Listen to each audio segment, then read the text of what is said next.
అందరికీ నమస్కారం. ఈరోజు నాకు ఇష్టమైన ఒక సినిమా పాటను గురించి మీతో పంచుకోవాలనుకుంటున్నాను. ఇది 1986లో రిలీజ్ అయినటువంటి సిరివెన్నెల అనే చిత్రంలోనిది. దీనికి దర్శకత్వం వచ్చి కె విశ్వనాథ్ గారు, సంగీత దర్శకత్వం వచ్చి కెవి మహదేవన్ గారు. ఈ చిత్రంలో పాటలు మొత్తము రాసినటువంటి కవి వచ్చి సిరివెన్నెల సీతారామశాస్త్రి. అందువల్ల ఆ సినిమాలో ఆయనకు సిరివెన్నెల అని పేరు అప్పటి నుంచి కంటిన్యూ అయింది. ఈ పాట అంటే సినిమాలోటి మొత్తం పాటలన్నీ అద్భుతంగా ఉన్నప్పటికీ ఈ పాట అయితే నాకు చాలా ఇష్టం అన్నమాట. ఎందుకు అంటే భగవంతుని తత్వాన్ని నిందిస్తూ పొగడడం, దీన్ని నిందాస్తుతి అంటారు ఈ పాటను. కాబట్టి నేను ఈ పాటను పాడతాను. ఈ సులభంగా అర్థమవుతుంది అన్నమాట. పెద్ద కష్టమైనది ఏమి కాదు. పదాలు కష్టమైన పాట వచ్చి విరచించి తిని ఈ గీతం అనేది కొంచెం అర్థం కూడా కాదు అది పాట. అటువంటి పాటలు రాయాలంటే కూడా కొంత మహర్షి తత్వం అంటారు దాన్ని. మహర్షి తత్వం ఉంటే తప్ప రాయలేరు. కాబట్టి నేను ఈ పాటను పాడతాను, మీకు సులభంగా అర్థమవుతుంది.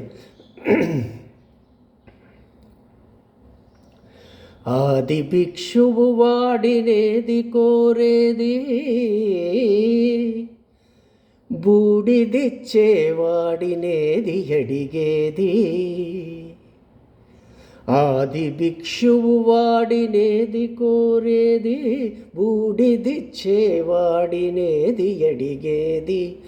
ఏది కోరేది వాడినేది అడిగేది. ఏది కోరేది వాడినేది అడిగేది. తీపి రాగాల కోకిలమ్మకు నల్ల రంగు నలమిన వాడినేది కోరేది. గరకు గర్జనల మేఘముల మేనికి మెరుపు హంగు కూర్చిన వాడినేది అడిగేది. ఏది కోరేది వాడినేది అడిగేది. తేనెలొలికే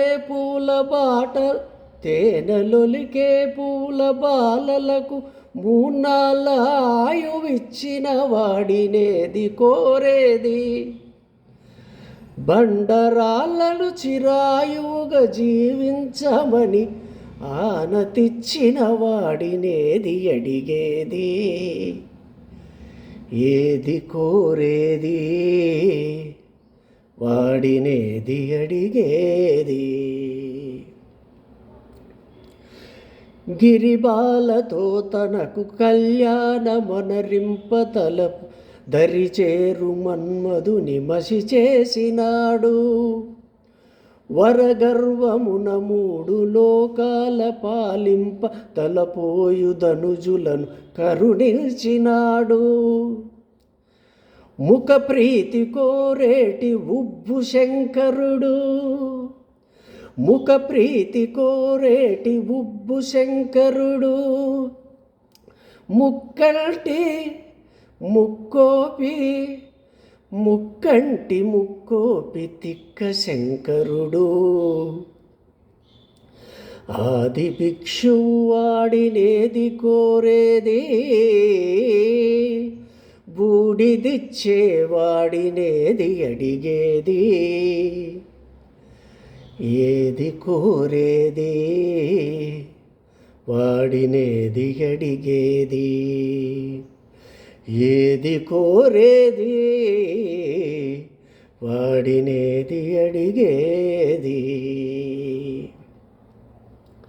మీకు ఇందులో అర్థం అంతా ఆల్మోస్ట్ అలా అర్థం ఉంటుంది. ఈ పాట కె విశ్వనాథ్ గారి సంగీతంలో దర్శకత్వంలో వచ్చినటువంటిది. కెవి మహదేవన్ గారి సంగీతంలో వచ్చినటువంటిది. కెవి మహదేవన్ గారి గురించి ఇంకొక మాట చెప్పాల.